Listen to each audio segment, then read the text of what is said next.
Hi, this is Jake at Canadian Cutting Edge, and today we're taking a look at a fixed blade knife.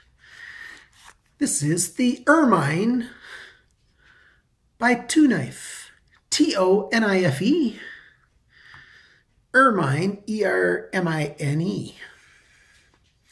It's just a small fixed blade knife, just a little bit too big for me to be calling a wee knife, and so this is just going to be an everyday review. If you're interested at all in a fixed blade of this size in a nice genuine leather sheath, stick around and we'll put the camera in the tabletop mode and we'll take a good look at this knife. What we're looking at is a knife made of 7CR17 MOV steel. That's pretty much the same as 440. Also known as 440A. It's a reasonable entry-level steel.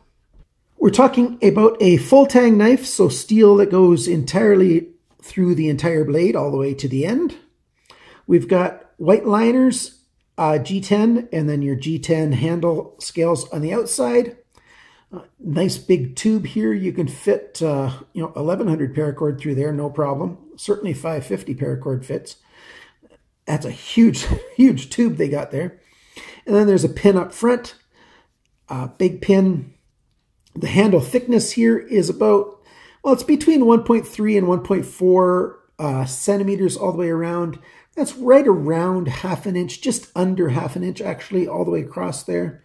And you're looking at, just over half an inch at this spot, just under half an inch for most of the rest of it. You're talking about 3 inches this way. The entire thing is about 3 inches. That's about 7.5 centimeters. The entire knife is about 5 3/4 inches, which is about 14.5 centimeters.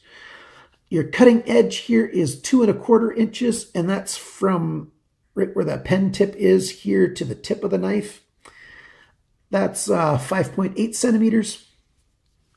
And so that's, roughly the size of the knife. The blade thickness here is 3.3 millimeters, which is 0.13 inches. Thick enough to be strong. It's a decent blade that way. We've got a hollow grind here, a nice clip point here, and a swedge. So an unsharpened swedge clip point there. Really nice sharpener's choil there, so it's easy to sharpen the blade to the end without having it look bad. You won't be doing any damage over here on the ricasso or anything, or on the end of the grind or anything. No problem there. It's a knife that's going to be easy to maintain because 7CR17 is not super hard. I think we're looking at about 56, 55, 56 Rockwell hardness, something like that. It's also a steel that, it doesn't keep its edge super long, but, it's easy to maintain. So just regular stropping, a little bit of sharpening the odd time, won't be that difficult. It keeps its edge, reasonably well, and it's a working kind of knife. It's not one of those knives that has a super steel that, it's going to, keep its edge forever. And it's not so hard that it's going to chip out on you. It's a good knife, good working kind of blade. I like a knife like this to EDC with me. Where I live here in rural Alberta, well, it's a small town. Well, depending on your context, 8,000 people. If you call that a small town, that's what we've got here. For some people, that's a huge place. It's okay. And it's a place where I can carry this knife, no problem. I've got a little bit of footage that I'll put in just a few seconds that shows you how I carry it. And, it's reasonable. It's a reasonable knife to carry, to EDC anytime. It's not something that you have to wait until you're going out into the wilderness or going camping like most fixed blades would do, because this guy's just so small that it's just convenient enough to carry any old time.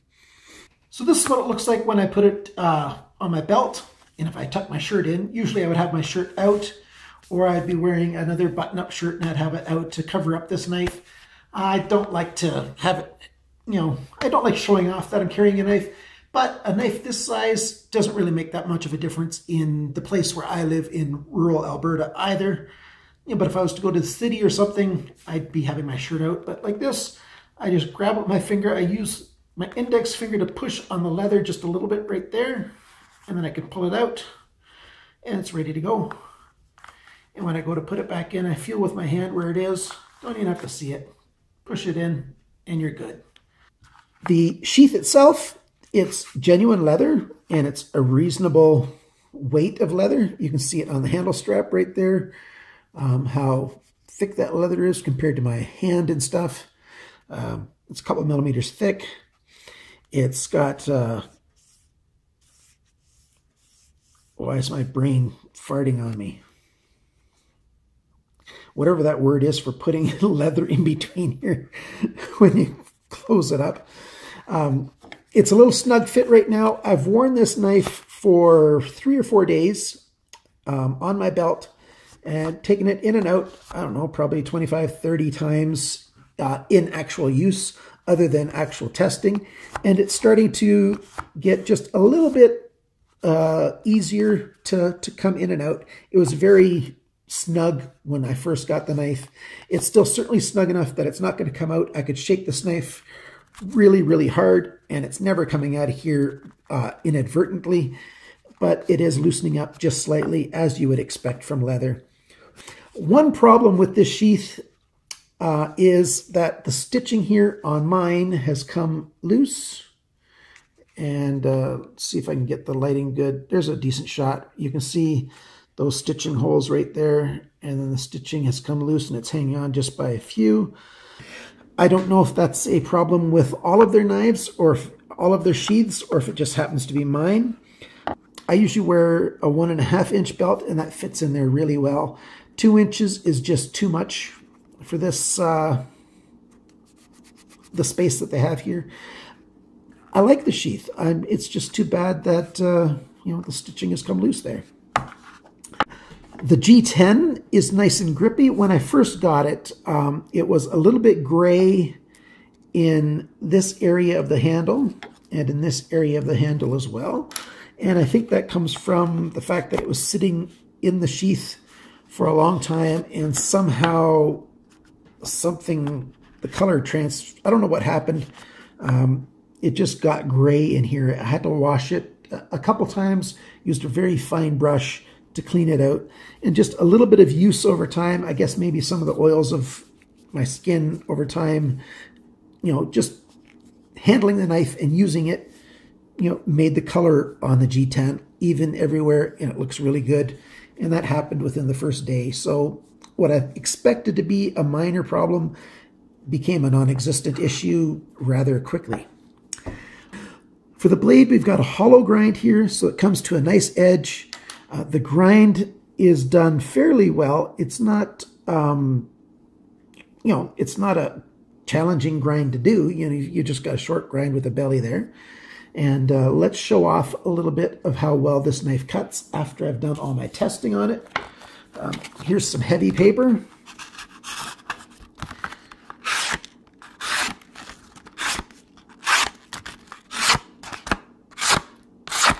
So you can see that that is still cutting just fine.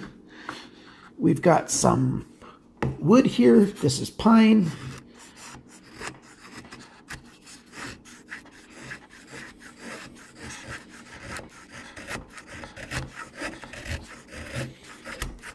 So the style of blade that it is and everything in the handle, it's maybe not the perfect whittling knife, but you can deal with wood if you need to.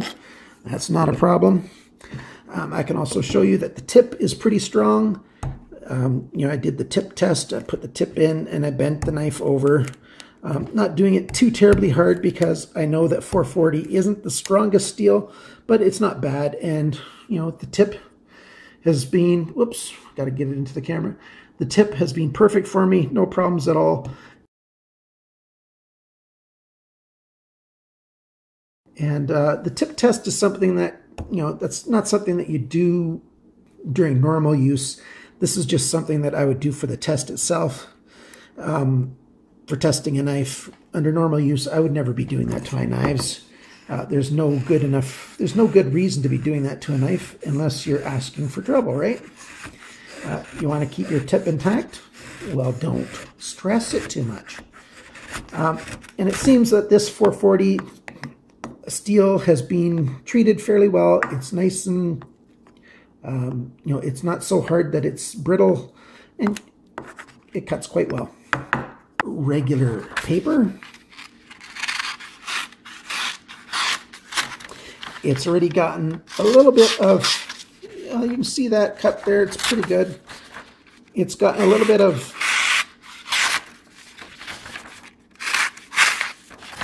well, I haven't stropped it yet either. I got this knife given to me by EDC Vault, which is a store on Amazon.ca. He is not carrying these knives at this time. Well, he might be by the time you're watching this review. I don't know if he's chosen to carry them or not. He sent one to me to, take a look at. And he also sent me some other knives. And so I took the time to take, I wanted to take a look at it and do a review of this knife. I like this knife. I personally think the idea of fixed blades is quite attractive. For a while there, I thought that folding knives was the only thing I would ever carry. So the Tonife Ermine, what do I think of the blade? Overall, I think it's a good blade. I think I give it probably about a 7 out of 10 if I was to give it a number. It's not a super steel. That evaluation, that 7 out of 10, keeps in mind of a price point of what you're seeing at GearBest. I think GearBest has it for like $17, $16, $15, $17, under $20 anyways. So at under $20, this is a reasonably good choice. If you're thinking about this knife, I'd say go for it. If you are concerned about it being too small, I can tell you this much. It is a 3-finger hold, and it's a really good hold in your hand. The way they've designed it with this extra little guard coming out here, this first choil holds your index finger well, and then your next 2 fingers really well. And you can easily add a lanyard to keep something for your pinky finger to grab onto. So it's a knife that's easy to hold securely. It's got a cutting profile, an edge design with this big belly that makes it good for cutting just about anything that you need to cut. It's good for emergency purposes, cutting a seatbelt, certainly for, cutting up an apple for your lunch, any of those kinds of EDCing type tasks.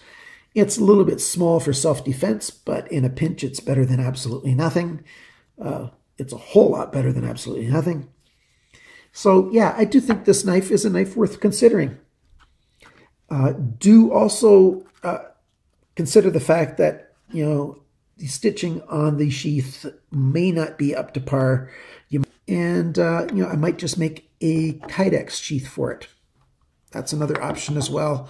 I don't know how expensive it is for us to buy Kydex here in Canada, but I might just give it a try and make a little custom Kydex sheath for it.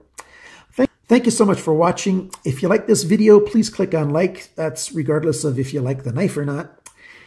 Share this video with somebody you think might be interested in this knife. And remember, always cut towards your chum, not your thumb.